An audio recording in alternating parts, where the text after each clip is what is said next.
Et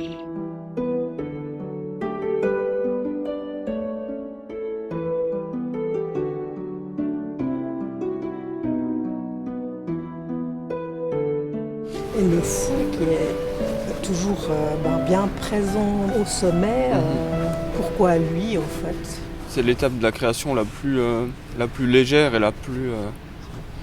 potentiellement la plus haute. C'est celle qui peut aller le plus loin, parce qu'il n'a pas d'attache. Ouais. Justement, il sait même pas pourquoi il est allé là, et ça représente aussi un danger, c'est dangereux. Il peut glisser, etc. Et sur cette tour-là, il y a l'aventurier qui est un peu dans la même position. Sauf que la différence entre les deux, ils ont quelque chose en commun, ils vont plus haut, ils vont plus loin, etc. Sauf que l'aventurier, il a encore des attaches par rapport à la raison. Il réfléchit il se demande qu'est-ce qu'il va trouver, mais c'est quand même un symbole fort et important et d'élévation. Mais le fou, il s'élève encore plus, ce qui implique un plus grand danger. Par contre, c'est pas tous les fous, justement, c'est quand même une folie assez particulière, parce que le terme folie, il est chargé de tellement de choses que c'est difficile de le rendre vraiment positif, parce qu'il y a effectivement des folies qui sont négatives. On peut dire que c'est le fou de qualité supérieure, ça c'est Dali qui parlait de ça. Ce qui du coup est aussi assez violent, parce que ça veut dire qu'il y a des fous de qualité inférieure. C'est terrible pour eux. Mais je pense que le fait qu'il est au bord de la falaise, ça représente aussi ça. Il pourrait très bien chuter et se retrouver dans un endroit complètement au hasard. Mais c'est le fait qu'il n'a pas d'attache qui lui permet il est libéré de tous les concepts, de toute la raison. Il y va, au fait. Et il peut y aller. Il y a aussi cette chose, c'est que une idée qui naît en lui, elle ne sera pas détruite par les idées précédentes. Il n'y a pas d'idée précédente. Il n'y a pas de raison qui va juger.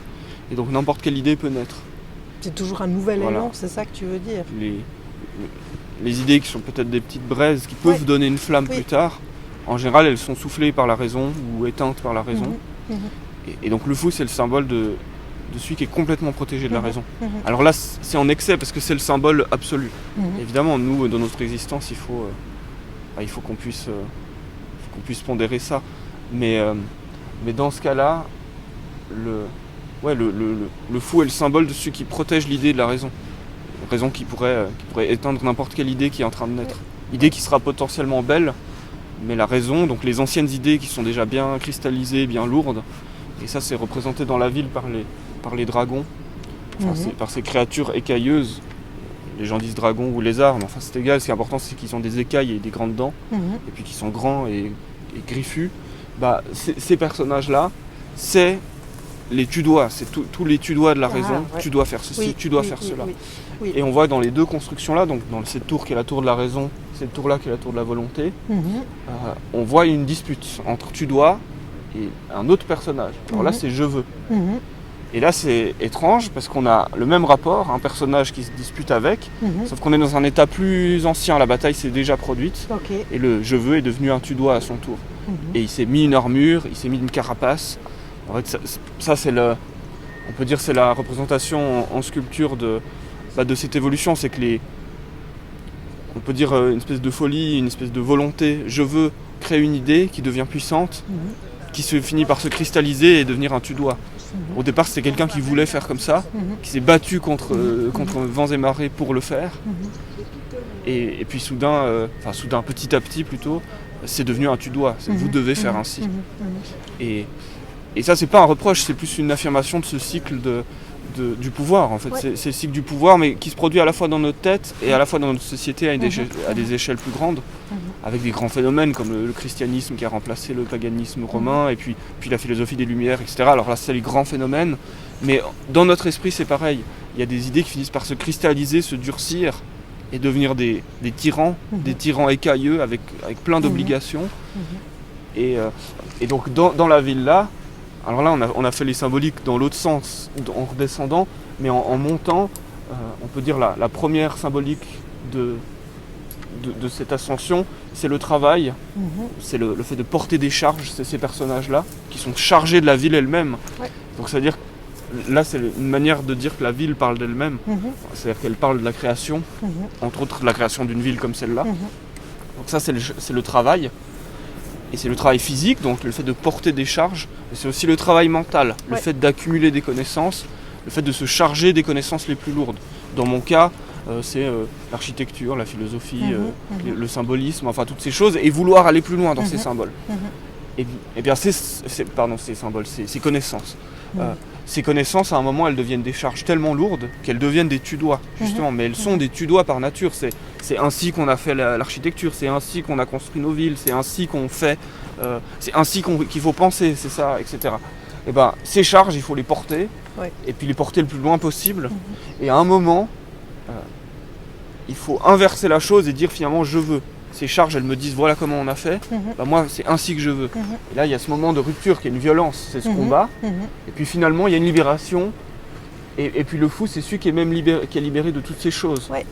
Et peut-être que ça c'est la formule pour le fou de qualité supérieure. Alors est-ce que vraiment il est de qualité supérieure? C'est difficile de le juger parce que justement il sort de tout concept, et puis il est très dangereux, et peut-être qu'il est sur le point de tomber, etc. C'est ce qu'on voit là.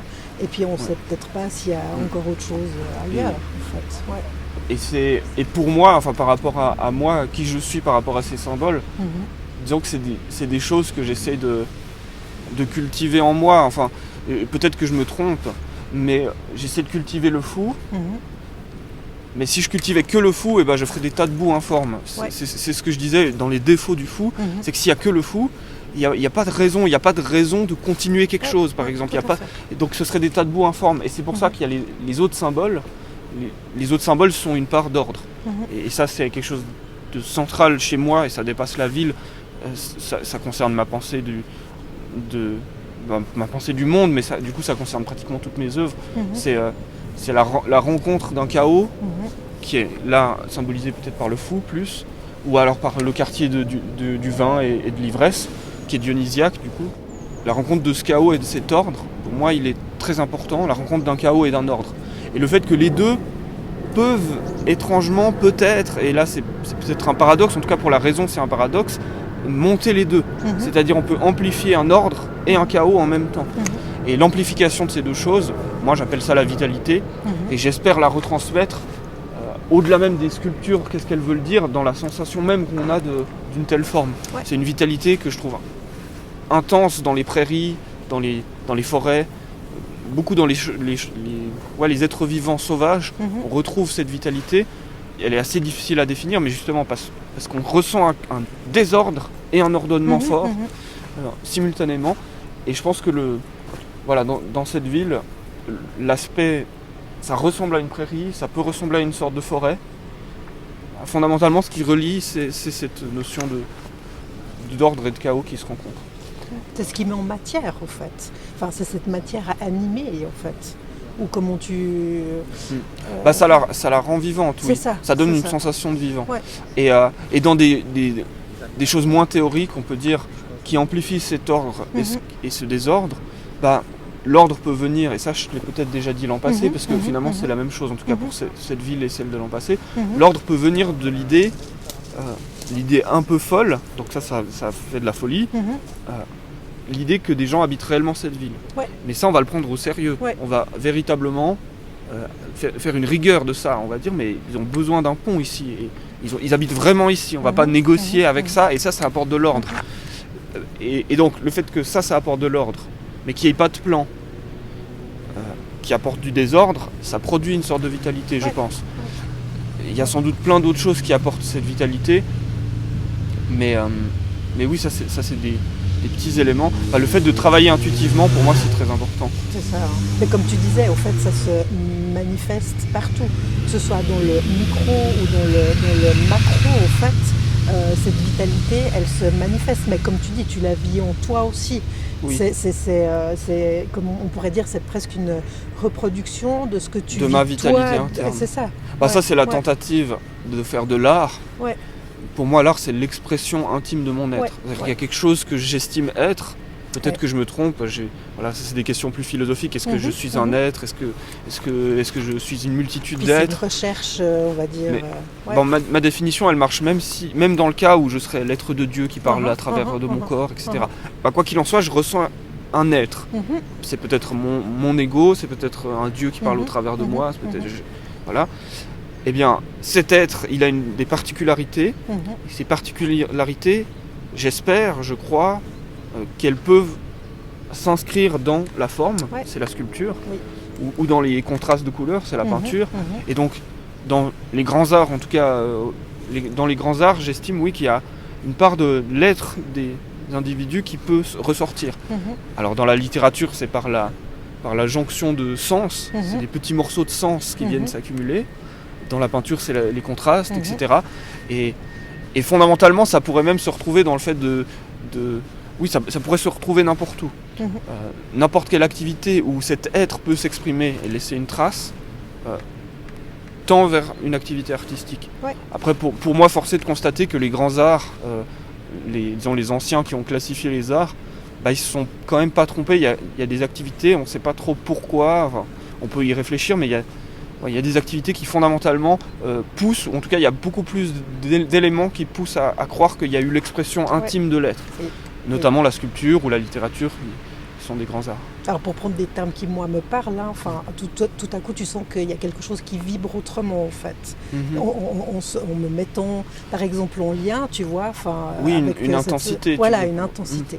Exactement. Ouais. Moi, c'est une chose que je recherche, c'est... Moi, j'appelle ça, on peut dire la valeur, je pense, ce que toi t'appelles l'intensité. Peut-être parce que je donne beaucoup de valeur à l'intensité, mais c'est-à-dire qu'il y a quelque chose que tout d'un coup, je me dis, je souhaite que le monde continue dans cette chose, dans cette direction, etc. Et donc, j'essaie d'amplifier cette chose. Alors, justement, c'est quelque chose d'assez instable. À quel moment ça a de la valeur, à quel moment ça en a pas. Et c'est quelque chose à manipuler un peu... L'image que ça me fait, ce qu'on est en train de dire, c'est que c'est comme un fluide un peu étrange, qui a des comportements un peu instables. Et justement, en ajoutant parfois rationnellement des choses, parfois de manière irrationnelle des choses, on arrive à manipuler un peu ce fluide. Et c'est ce que tu disais avant, c'est ce point de rencontre entre ce qui vient du bas, ce vouloir absolument qui se transforme, et puis peut-être ce qui anime le tout quand ça se rencontre, ça crée quelque chose. En tout cas, une chose très importante auquel je tiens sur l'art, Ouais. c'est que s'il y a vraiment que la raison, on ne peut plus exprimer notre être. Ouais. Parce que la raison, par principe, c'est l'héritage des volontés de plein de gens qui se sont cristallisés, qui sont devenus des choses du coup très efficaces, parce qu'il y a une sélection des raisons les plus fortes qui ont réussi à faire des grands effets dans le monde. Et puis, au bout d'un moment, les êtres qui viennent ensuite, qui n'utilisent que cette raison, ne peuvent plus s'exprimer eux-mêmes. Si on n'a que des comportements raisonnés, on ne va faire qu'appliquer des constructions préétablies qui ont été raisonnées par d'autres. Et donc si on est réellement un être intime en nous, nous ne nous exprimerons pas par la raison. Et c'est pour ça que l'ascension à la folie est l'expression de l'être intime. Parce que, par exemple, on pourrait dire, et ça c'est un questionnement sur l'être, si je veux exprimer l'être de ma civilisation, peut-être qu'avec plus de raison je peux. Enfin, peut-être que ça peut accepter une plus grande part de raison. Ça équilibre quelque chose, disons. Voilà. Ouais. Et disons qu'il y en a dans ma construction, comme je le dis, c'est une rencontre des deux et la volonté d'intensifier les deux. Je voudrais potentiellement exprimer fortement la raison de ma civilisation, par exemple. Là, ça peut se retrouver par l'art gothique, qui en fait, c'est pas de mon fait, je suis pas le premier à relier l'architecture et la forêt, les constructions qui montent, qui cherchent de la lumière, etc. Ça, c'est l'art gothique. Donc, ça, c'est peut-être l'être de ma civilisation qui parle au travers de moi. Ouais. En fait, c'est moi. Je suis une partie infime de l'être de ma civilisation. Ouais. Et avec d'autres vocabulaires, c'est l'inconscient collectif duquel je fais partie qui s'exprime au travers de moi. Mais j'estime et j'espère, alors ça c'est aussi quelque chose d'important dans notre civilisation, que j'ai un être intime personnel qui peut apporter quelque chose de plus. Et cet être intime, j'essaie de le faire déborder le plus possible. Ouais. Et donc on peut voir ça comme des ruisseaux. Moi, la phrase la plus poétique sur l'art, c'est l'art, c'est le ruisseau de notre être qui déborde de son lit. C'est-à-dire qu'il y a un lit à ce ruisseau. Et ce lit, il est creusé par toutes les forces qui viennent en amont, toute notre civilisation, qui nous apporte un courant énorme. C'est d'autres volontés derrière la nôtre qui font qu'on est dans un lit. Voilà, on fait les choses qui qui nous viennent naturellement parce qu'en fait c'est notre civilisation qui nous a poussé à ça, ou notre biologie ou d'autres choses. Eh bien, on peut, avec notre force ou avec je ne sais quoi, et ça c'est justement tout le travail d'essayer de comprendre qu'est-ce qui se passe quand je crée et comment je vais pouvoir cultiver cette chose, on peut faire déborder cette chose du lit dans lequel il est, du lit de la rivière. C'est aussi rigolo de sortir de son lit et de dire je déborde, je fais de l'art. Bon, il faut sortir de son lit pour faire de l'art. Mais avec ce débordement, ce liquide, ce fluide, il va creuser des nouveaux canaux et potentiellement devenir, et c'est là qu'on retrouve ce cycle de puissance et de domination, devenir la civilisation de demain. C'est-à-dire que peut-être que si je déborde énormément, dans 10 ans, 20 ans, 30 ans, j'en sais rien quand, eh bien, des êtres seront dans le lit que mon débordement a creusé, et là se reproduira le même phénomène. Ils devront à nouveau se dire je veux. Mon je veux à moi, mon débordement, aura produit un nouveau tu dois, parce que peut-être, ça c'est ce qui peut d'un point de vue de la civilisation et de ce qu'on considère comme une réussite dans la civilisation, c'est ce qui peut m'arriver de meilleur, c'est que je devienne le plus grand des tu dois. Et il y a quelque chose de tragique, moi j'aime beaucoup le tragique, effectivement il y a quelque chose de tragique, c'est-à-dire que si je deviens le plus grand fou et le plus grand porteur de volonté, je deviendrai potentiellement aussi le plus grand porteur de tu dois. Parce que le fou le fou, pas parce que le fou il est vraiment au-delà de tout ça, mais le héros qui dit je veux et qui fait quelque chose, etc., va finir par se cristalliser. Il montre une voie en tout cas, ouais. Enfin, c'est pas le fou, c'est moi là. Justement, le fou et toutes ces choses ce sont des symboles, donc eux ils sont purs, on peut dire. Moi je suis la contraction plus ou moins le point de rencontre, quoi. Voilà. En fait. Et je suis toujours plus mystérieux, ça c'est quelque chose que je trouve important aussi, c'est que tous les symboles que je peux mettre, qui sont en fait une sorte de littérature, eh bien il y a toujours quelque chose au fond, on n'arrive jamais à toucher la vérité ou à les regarder, j'ai un mystère. Oui. Et tout le monde, même les choses, même les cailloux, quand on dit un caillou, on n'a jamais percé le mystère du caillou en le définissant. On pourrait en parler des milliers d'années que le mystère du caillou, en tout cas avec le langage, ne serait pas percé. Après là, on peut réfléchir, est-ce que justement il y a beaucoup de philosophie et de pensées qui pensent qu'avec la contemplation, on peut déjà s'approcher un peu plus. Avec la poésie, on peut s'approcher un peu plus. Et ça j'y crois, en tout cas avec la poésie, avec la poésie et la contemplation, on n'a pas on produit pas cette erreur de croire qu'on a percé. Alors qu'avec le langage, on peut produire. Il faut essayer de s'en prémunir. Moi, j'essaie le plus possible de me dire que tout ce que je dis n'est qu'une surface aux choses qui sont véritablement. Mais oui, avec la poésie et la contemplation, on a moins cette idée que oui, on a percé complètement. Par exemple, quand je dis le ruisseau de l'être qui sort de son lit, qui est une forme poétique, on comprend que c'est pas exactement ça. On comprend qu'il y a quelque chose mais ça propose de plus. Chercher en tout cas. En fait, ça permet de faire une phrase qui dit quelque chose, mais qui en interne laisse comprendre que c'est plus profond. Et c'est pour ça que c'est important la figure poétique.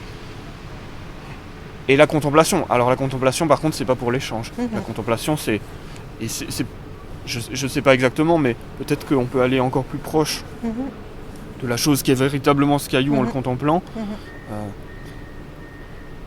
Je sais pas. Par contre, on peut pas l'échanger.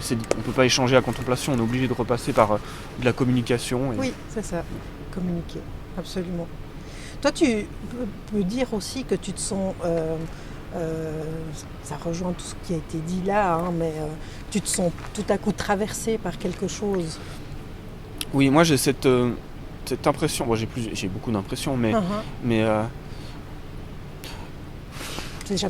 y a un moment, le moment le plus intense et le plus mystérieux, justement, moi qui aime beaucoup réfléchir à comment ça se produit, comment ça se fait que tout d'un coup je fais quelque chose que personne me demande de faire, etc. C'est, en tout cas, le moment le plus mystérieux de la construction, ou un des plus mystérieux, c'est que je construis des choses de manière intuitive, et puis ils prennent sens par, justement, par une espèce de... Je sais pas pourquoi je trouve que là, il faut que ça soit comme ça. Et les constructions peuvent devenir très grandes, comme celle-là, et peuvent s'étaler sur plusieurs jours. Et il y a des relations cohérentes entre les choses qui se forment de manière intuitive, mais qui vont dans plein de directions. Et le moment le plus impressionnant, c'est quand des directions qui sont séparées se rencontrent. Alors, c'est-à-dire que c'est comme si on avait lancé au hasard des briques dans la mer et qu'en tombant, au final, elles avaient construit quelque chose. L'impression, c'est que c'est comme si des chemins lancés au hasard finissaient, alors qu'on est allé au hasard, par se rencontrer. Et ça, c'est assez impressionnant et ça laisse penser, il y a plusieurs possibilités, ça laisse penser que quelque chose guide ça. Alors du coup, ça moi en tout cas, ça me fait comprendre tous ces artistes qui parlent du fait que Dieu parle au travers de leurs mains, qu'une force les dépasse, etc. Je trouve ça intéressant. Moi, la chose que je pense, et c'est pas si éloigné, c'est plutôt qu'on a une part énorme de notre être, on peut dire de notre inconscient, qui gère et qui traite des quantités énormes d'informations dont on n'a pas conscience. Et ce traitement énorme de l'information qui se produit à notre insu dans notre esprit peut produire des plans qui sont bien plus complexes que tous ceux qu'on peut rationaliser. Et enfin, bien plus complexe, je sais pas, mais produire des plans en tout cas, et ces plans, à notre insu, s'exécutent, mais c'est pas vraiment notre insu, parce que c'est notre être inconscient, c'est un nous-mêmes auquel on n'a pas accès directement. En tout cas pas avec le langage, pas avec la pensée rationnelle. Et puis cet être exécute un sorte de plan, et puis ce plan finit par se réaliser à notre insu devant nous. Et ce moment est impressionnant parce que, justement, il laisse dire, mais comment c'est possible que ça soit cohérent alors que c'était un travail intuitif. Et bien justement, je pense, pour cultiver cet être et la puissance de cet être, il y a toute cette part. La part du travail, justement, c'est nourrir avec des choses qui... En fait, on laisse on lui apporte des briques en accumulant des connaissances, des savoirs, etc. Qui peuvent finir par s'oublier et puis qui peuvent rejaillir parce que lui, du coup, il a une grande connaissance. C'est pour ça que accumuler des connaissances au-delà de ce qui est raisonnable, en fait, c'est peut-être pas si déraisonnable parce que notre inconscient, lui, il peut et puis il peut se charger de beaucoup plus que ce qu'on pense. Et puis faire des connexions entre des domaines beaucoup plus vastes que ce qu'on pense, etc. C'est-à-dire que ouais, c'est ça, c'est nourrir son inconscient finalement, en lui donnant beaucoup de charge. Et évidemment, je pense qu'il y a toujours un danger, toutes ces choses. Le moment de la rupture, on comprend bien les dangers. Tout à coup, ça peut tout basculer, etc. Le moment de la charge, là, il y a tous ces personnages qui sont à moitié enfoncés. Je pense que potentiellement, on peut aussi enfoncer notre inconscient. Bon, moi, en tout cas, de mon point de vue, le plus gros danger, c'est qu'on lui donne rien à manger. En tout cas, c'est... Donc si c'est un véritable phénomène, c'est ce que je dirais qui se produit en général et qui est tragique dans notre époque. Enfin, quoi que ça a dû toujours être comme ça. Oui, c'est ça, ça a toujours dû être comme ça. Enfin, ça se reproduit et même s'il y a différentes formes d'expression, mais pour d'autres qui ont besoin de le comprendre avec d'autres mots, d'autres langages, etc. Mais effectivement... je pense que dit d'une manière différente, on retrouve tout ça. Justement, dans cette œuvre-là, tu l'expliques merveilleusement bien dans tout ça. Mais j'ai même envie de dire, c'est plus que l'expliquer, c'est... Oui, il se ressent. Comme je le dis, le langage n'est qu'une surface. Et quand je te dis c'est les porteurs, c'est la volonté, c'est le fou, en fait, ça finalement, c'est pas ce qui est le plus profond dans l'œuvre. Le plus profond, c'est des choses que tu vas pouvoir ressentir. Et justement, c'est la contemplation que tu pourras avoir avec. Et puis, si on veut encore communiquer ça, c'est par des formules poétiques. Il y en a quelques-unes, justement. Cette rencontre entre l'ordre et le désordre, ça, c'est une formule politique qui parle de ça. Il y a une autre formule, c'est une cathédrale. C'est quelque chose qui monte pour chercher la lumière. Comme les arbres, comme les plantes, comme ces choses. Donc c'est cette espèce de volonté d'élévation ou de finesse. On monte et c'est de plus en plus compliqué de monter, mais on persiste dans la montée. Et donc ça s'affine. Et puis, ces formules poétiques, elles tentent de parler de ces choses encore plus profondes. Après, moi j'aime bien que ça fasse plusieurs couches parce que j'ai envie de parler même à ceux qui n'ont que le langage très direct. Bon, les plus directs, c'est difficile parce que ça reste des métaphores, tu vois, le fou, le porteur. Mais donc c'est plus accessible que peut-être la cathédrale, c'est quelque chose qui monte pour chercher la lumière.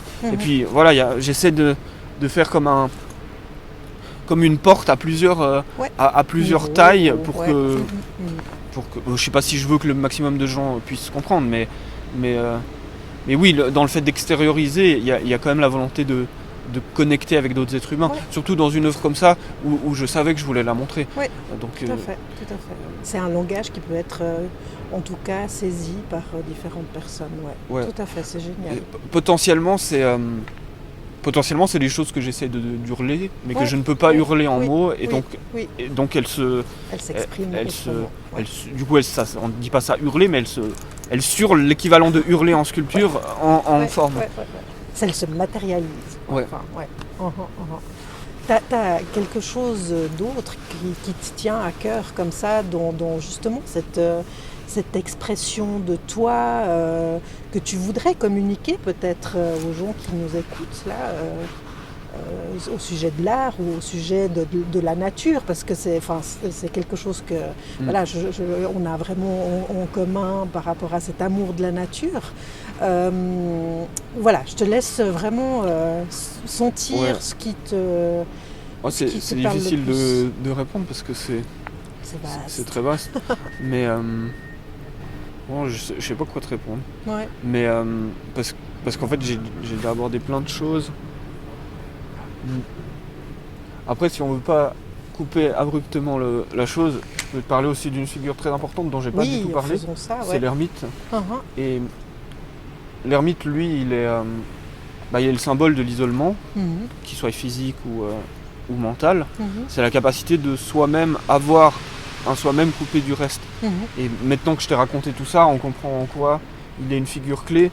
C'est que si on n'arrive pas à se couper à un moment du reste et d'avoir sa propre façon de dire moi je veux ça, c'est-à-dire que personne donne de valeur à cette chose, que peu importe ce que c'est, moi tout seul en moi-même je peux donner de la valeur à ça.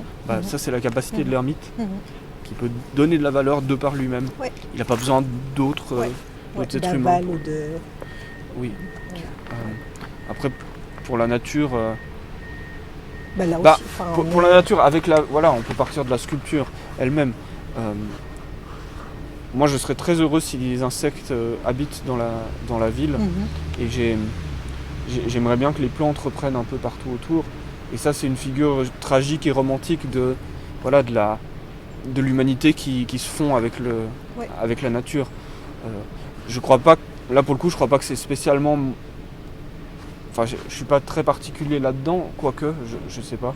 Mais oui, cette figure de la nature qui reprend par-dessus l'humanité, c'est quelque chose d'assez important pour moi. Il y a d'autres figures, d'autres choses qui sont même incertaines pour moi. Enfin, rien n'est vraiment certain pour moi là, mais il y a quelque chose que je remarque dans toutes mes constructions et dans beaucoup de choses que je fais, c'est une opposition entre une multitude, là c'est le foisonnement des tours, et puis une solitude.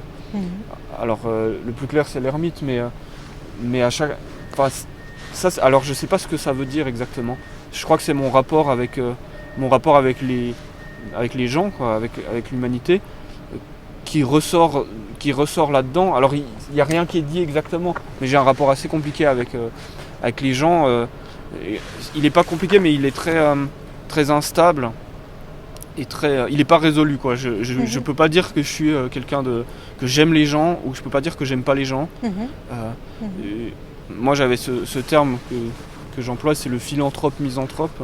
C'est-à-dire que philanthrope c'est celui qui veut aider l'humanité, et misanthrope c'est celui qui n'aime pas l'humanité.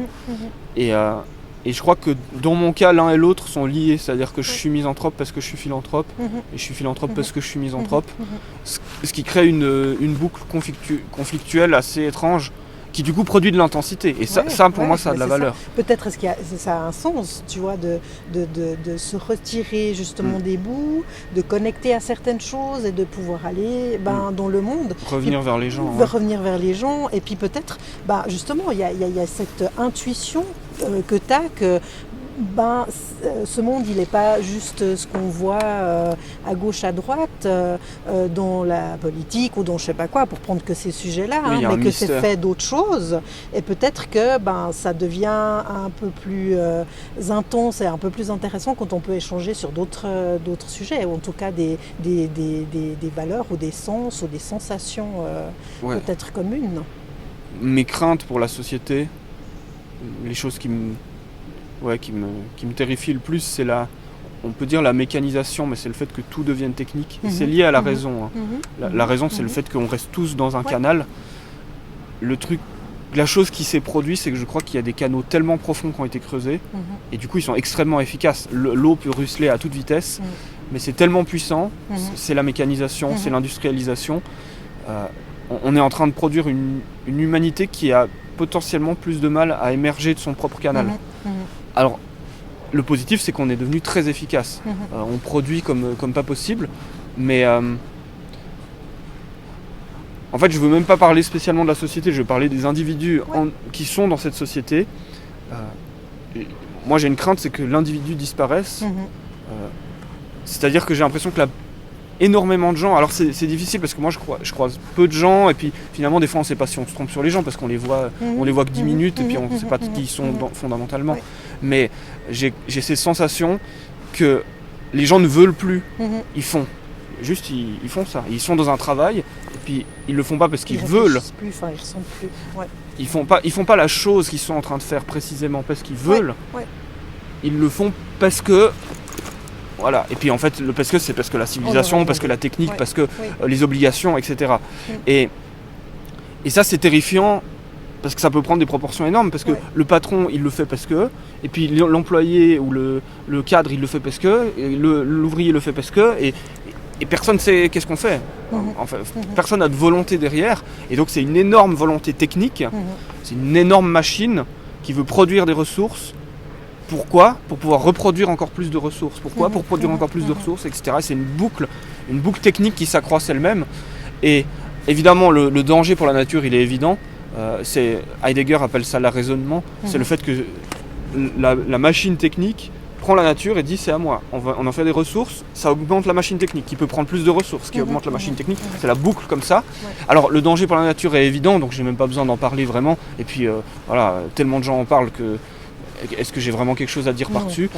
En revanche, il y a un danger qui pour moi est même plus grand que le danger pour la nature, c'est le danger pour l'être humain. Parce que cette boucle technique ne s'arrête pas aux cailloux. Évidemment, l'industrie prend les cailloux pour en faire des choses, pour pouvoir reprendre plus de cailloux derrière. Mais d'où la nécessité de revenir de temps en temps à soi. Les êtres humains sont la première ressource pour cette technique. Du coup, le contrôle des êtres humains, on prend l'être humain et on le fait faire ce qu'on a besoin qu'il fasse techniquement, c'est un réel danger pour l'être humain. Et ce, même avant l'émergence, en tout cas la médiatisation des intelligences artificielles, ce genre de choses, je pense qu'il y a un réel danger. Alors c'est pas l'être humain en tant qu'être biologique, du coup c'est plutôt bon signe si on donne de l'importance à notre être biologique, ce qui est mon cas aussi, mais il y a quelque chose en l'humain, il y a quelque chose de particulier en humain qui a émergé, en tout cas dans l'histoire, et qui est encore présent, et j'espère que c'est le cas avec ma ville. Il y a quelque chose en l'être humain qui lui est en danger. Et moi j'aime beaucoup Nietzsche, et Nietzsche parle du surhomme, et du coup pour éviter des confusions, je vais parler un petit peu de ça. Nous étions des bêtes, en tout cas il y a quelque chose qu'on estime en nous être de l'ordre de la bête, les pulsions sexuelles, le besoin de manger, le besoin de respirer quand on m'étouffe, etc. Et cette bête, elle voulait quelque chose. Et c'est pour ça comme toutes les bêtes, on voulait quelque chose, on voulait manger, on voulait satisfaire nos besoins sexuels, etc. Et puis faire des enfants. Donc cette bête voulait quelque chose. Cette bête, dans le cas de l'humain, a produit quelque chose en plus. On ne sait pas pourquoi, il y a 1000 théories, mais on a produit quelque chose, en tout cas c'est ce qu'on estime, peut-être qu'on se trompe, on a produit quelque chose en plus qu'on appelle l'humain. Donc nous sommes des humains, mais au fond nous il y a une bête. Et le fait que je sois un humain n'enlève pas le fait que je sois une bête. Je suis une bête qui est un humain. Et c'est ce qui fait que si on me frappe le genou là, et je vais répondre, et puis etc. Donc je suis une bête qui est un humain. Cet humain, c'est la bête qui l'a produit, il s'est produit parce que la bête cherchait quelque chose. Et il y a un grave danger, c'est que cet humain a trouvé une réponse. La réponse, c'est le monde industriel et technique qui satisfait complètement la bête. Si la bête est complètement satisfaite, il est possible que l'être humain disparaisse, c'est-à-dire que cette excroissance que la bête a produit parce qu'elle crevait de faim. Elle crevait de faim, elle n'avait pas de sucre. Le sucre, c'est vraiment un truc moderne. Il y avait du sucre un petit peu de temps en temps. On arrivait à trouver une ruche ou un bout de pomme ou un truc. Puis les pommes, à l'époque, c'était des petits trucs comme ça, tout fades, tout acides. La technique le fait de rationaliser toutes les choses, de comprendre la génétique, nous a permis de sélectionner les pommes et les betteraves et de produire du sucre et de le raffiner et de faire des barres comme ça avec l'équivalent de 1 mois de récolte de sucre qu'on peut manger 50 par jour. Bah, ça, et dans tous les domaines, là c'est pour l'alimentation, c'est le plus clair, mais ce phénomène, le fait que l'humain et la production d'une bête qui cherchait des choses, cet être humain a trouvé des solutions géniales. Elles sont géniales et puis elles ont une valeur. Moi je dis pas qu'il faut jeter tout ça. En revanche, il faut pas dire non plus. Il faut comprendre que cette excroissance humaine, elle est là pour répondre aux besoins de cette bête, et qu'en fait, si on répond complètement aux besoins de cette bête, cette excroissance humaine peut disparaître. Bah, moi, je trouve que c'est une perte. Je trouve que c'est une perte parce que j'estime que cette excroissance qu'on appelle humain, ça a de la valeur. Et bien, ce dont Nietzsche parle. Juste pour vulgariser un petit peu Nietzsche, parce que l'occasion se présente vu que j'ai pu mettre toute cette base. Quand Nietzsche parle du surhumain, il dit le surhomme, il faut aller vers le surhomme, je suis un pont vers le surhomme. Ce que Nietzsche dit, c'est qu'il y a une bête qui va vers l'homme, on voit que c'est une trajectoire. Ce que Nietzsche dit, c'est qu'il faut continuer cette trajectoire. Et il dit pas exactement ce qu'est le surhomme. Souvent on entend c'est le Superman ou c'est le super soldat ou le match. Non, c'est une trajectoire qui va de la bête à l'homme. Eh bien, continuons cette trajectoire. Cette continuation de la trajectoire, c'est le surhomme. Alors là, moi, personnellement, je ne sais pas exactement... voilà, j'aime pas affirmer je suis pour le surhomme, j'en sais rien. N'empêche que je donne de la valeur à l'homme. Et il y a encore beaucoup de bêtes en l'homme, mais j'espère qu'on arrive à donner de la valeur. J'essaie de donner de la valeur aux choses qui sont, tout simplement. Nous sommes des bêtes, j'essaie de donner de la valeur à cette bête et à ce qu'elle fait, et à ce qu'elle peut faire. Et nous sommes des hommes. Et j'essaie de donner de la valeur à ce qu'il peut faire. Et puis, donner de la valeur, ça veut dire aussi trancher. Et c'est quelque chose de dur et de tragique. C'est-à-dire que, bah oui, en fait, ce qu'a réussi à produire l'homme, c'est quand même plus rare, c'est quand même plus fin, plus sensible. Et j'arrive à lui donner un peu plus de valeur qu'à ce qu'a produit la bête, etc. Alors j'essaie de valoriser ces choses. Mais c'est ce qui se manifeste complètement là, en fait. Oui, là, dans cette, là c'est sans doute de la production d'un être humain. Et pas tant d'une bête que ça. Même si, comme je l'ai dit, il y a une bête, cet être humain est une bête. Oui, tout à fait. Mais ça rejoint ce que tu disais tout à l'heure, sur cette rivière qui produit plusieurs canaux et c'est poussé par quelque chose. Dans cette succession bête, homme, sur homme, on peut dire, bah, c'est comme les canaux les plus larges, les plus immuables. Justement, le besoin de se reproduire ou de se protéger physiquement, c'est le fond du canal. On pourra... Enfin, c'est même pas on pourra, mais il n'y a pas de raison de vouloir le sortir. C'est pour ça que la métaphore du ruisseau qui déborde de son lit, je l'aime bien aussi parce que c'est pas prendre le ruisseau, le mettre ailleurs. C'est pas assécher le ruisseau pour le mettre ailleurs. Moi, je trouve que c'est important qu'il y ait le fond du ruisseau. Je veux pas assécher le fond du ruisseau ou tout cet être. En revanche, qui déborde, ça a de la valeur. Tout à fait. Après, on pourrait potentiellement me reprocher, et d'ailleurs, c'est pas on pourrait, je le fais moi-même parce que je suis dans un débat interne, enfin, pas ici, mais que ces choses, je les ai pensées tout seul. Je me reproche à moi-même et je sais pas trop, et puis c'est une question complexe, c'est un aspect prométhéen, c'est le fait que l'homme veut toujours avancer plus loin.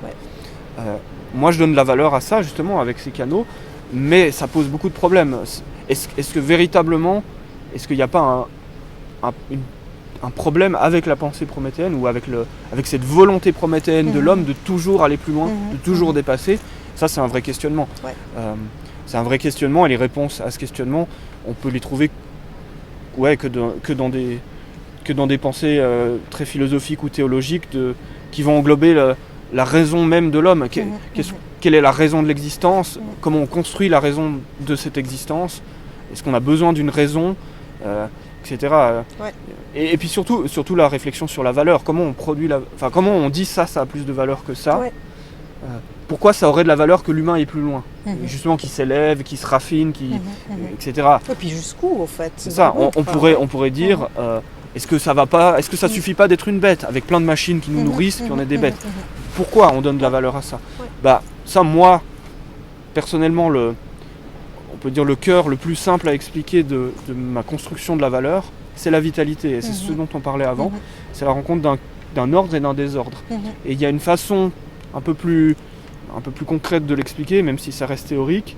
Imaginons une planète où il n'y a que des grains de sable de 1 mm. Ils font tous 1 mm, ils sont tous sphériques. C'est une énorme sphère de petits grains de sable d'1 millimètre. Et puis à côté, il y a une autre sphère, la même, mais il y a des petits cailloux d'autre taille. Eh bien, j'estime que cette deuxième planète a plus de valeur. Et évidemment, c'est la violence de la valeur qui tranche. C'est-à-dire que c'est terrible pour la planète à petits cailloux. Bon, là, ça n'a pas l'air terrible, c'est que des cailloux, mais quand on va commencer à parler d'êtres humains, ça va être terrible. Mais cette planète avec des plus gros cailloux, des moyens cailloux, elle a plus de valeur. Et une autre planète où il y aurait des cailloux qui roulent, on ne sait pas pourquoi, par je ne sais quel phénomène, et puis d'autres qui ne roulent pas, et puis plein de variétés, elle a plus de valeur, etc. Et ça, là, cette planète avec que des grains de sable, elle symbolise un ordre. Donc c'est un ordre, tout est ordonné. Le fait de désordonner cette planète, ça apporte de la valeur. Là, on comprend comment... Oh, pardon, je crache. On comprend comment en apportant du désordre dans l'ordre, on apporte de la valeur. Ça, c'est assez compréhensible. Je ne sais pas pourquoi, parce que culturellement, il y a quand même une valorisation du désordre. En tout cas, je pense que les gens comme nous, on a plutôt une tendance à valoriser le désordre. Mais du coup, il faut qu'on se méfie de quelque chose, c'est qu'une planète où aucun caillou, où rien au moindre millimètre, alors là, ça devient plus théorique, mais où rien ressemblerait à rien, c'est-à-dire qu'on ne peut pas faire de lien, on ne peut pas dire « Ah bah ça, c'est les mêmes ». Ça, c'est une planète qui manque d'ordre. Et ce serait un bruit total. Rien ferait le même bruit, rien ferait le même son. Enfin, c'est le tohu-bohu, philosophiquement, enfin théologiquement, pardon, plutôt, ou le désordre, ou le chaos. Eh bien ça, on peut lui apporter de la valeur en l'ordonnant. C'est-à-dire en disant, bah, maintenant, ceux-là, ils vont faire la même chose. Ou ces choses-là vont faire la même chose. Et puis, le milieu, ou le moment exact où il y a le plus de vitalité, moi, je ne l'ai pas, je ne sais pas à quel moment. Mais n'empêche que, d'un point de vue de qu'est-ce qui a de la valeur, moi j'estime que oui. Là on s'éloigne de quelque chose qui a moins de valeur, et là on s'éloigne de quelque chose qui a moins de valeur. Donc là au milieu, dans ces arbres, ces choses qui ont une variété et pourtant des régularités, etc., on trouve une valeur. Et cette réflexion, elle s'applique à l'univers tout entier, comme elle s'applique aux formes, comme elle s'applique aux êtres humains, comme elle s'applique à mes pensées. Moi je veux pas tout le temps la même pensée, mais je veux pas des pensées qui n'ont aucun lien entre elles. Je veux une vitalité dans ma pensée. Et là, bon, puisque j'y suis, ça marche pour un temps donné, la vitalité des formes, c'est-à-dire que à ce moment-là, il y a une vitalité, mais ça marche aussi dans le temps, c'est-à-dire que les choses peuvent bouger. Il peut y avoir, par exemple, pour les modes de vie des êtres humains, il peut y avoir un mode de vie qui va perdurer 30 000 ans. Mais si tous les modes de vie perdurent 30 000 ans, c'est moins de vitalité que s'il y en a qui durent quelques semaines, et puis il y en a qui durent 1000 ans, et puis il y en a qui durent 200 ans. Donc on voit une vitalité aussi dans le temps, dans la manière dont les choses se produisent ou s'étendent dans les espaces et dans le temps. En réalité, d'un point de vue conceptuel, le mot c'est le champ. Dès qu'il y a un champ, c'est-à-dire un espace dans lequel il y a des choses, et ben ce champ peut être plus ou moins rempli de vitalité. Et donc, moi, à partir de là, j'ai en tout cas en moi-même un truc qui me fait dire que oui, j'arrive à produire, à dire ça a plus de valeur que ça. Évidemment, dans le tréfond de tout ça, il y a un moment où c'est un pur acte de je veux. C'est-à-dire, bah oui, je veux que la vitalité, ça ait plus de valeur. En tout cas, c'est ce que j'ai trouvé personnellement qui a de la valeur. Et magnifique. Et on peut espérer une ville où il y a des gens qui font des choses n'importe quoi, et puis quelques-uns qui sont très ordonnés, puis d'autres qui font... Ça donne une sorte de respiration aussi là au milieu. On peut espérer une vitalité en cela. Moi je te remercie infiniment pour ce partage qui est grandiose, quoi. Moi je suis très heureuse en tout cas d'être venue te voir et d'avoir pu échanger par rapport à tout ça et vraiment puis de te connaître encore plus, c'est cadeau, quoi. Merci infiniment. Merci d'être venu. Je suis content, il n'y a pas beaucoup de gens qui veulent me filmer pendant 20 minutes quand je dis des choses comme ça. Nous on t'adore, quoi, vraiment. Merci. Tu peux demander à Alain, on a été juste émerveillés par ce que tu crées, mais ce qui passe justement à travers toi et ce que tu oses manifester, quoi. Enfin, vraiment, c'est grandiose. Merci infiniment. Ouais, cool. Vraiment génial. Ouais. Tu sais, même là, moi j'ai l'impression qu'il y a comme là, En ce moment, il y a une espèce de dôme, ouais, une espèce complètement différent. C'est puissant. Il y a toujours une grosse machine à côté de nous. Mais... Oui, mais alors, moi je l'ai au fait plus tellement entendu. Elle fait le bruit de la rivière finalement. Ouais, voilà, tu vois. Enfin, il flotte ici, il flotte là-bas. Et là-bas, tu vois. Non mais écoute, franchement, quand on dit que... merci, c'est génial. Tellement parlant. Ouais.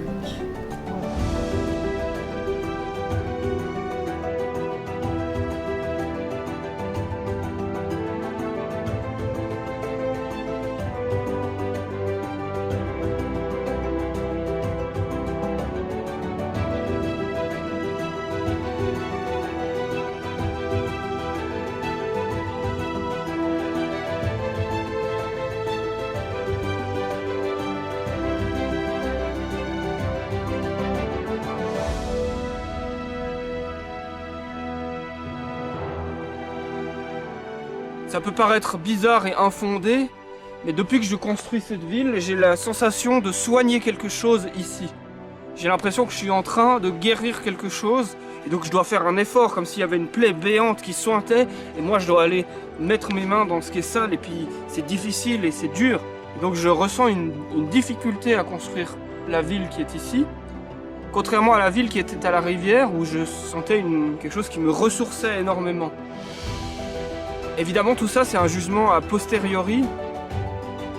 C'était pas mon intention initiale, ni de me ressourcer en allant à la rivière, ni de soigner en venant ici. N'empêche que c'est une sensation qui revient de manière récurrente, donc je trouve important de la dire.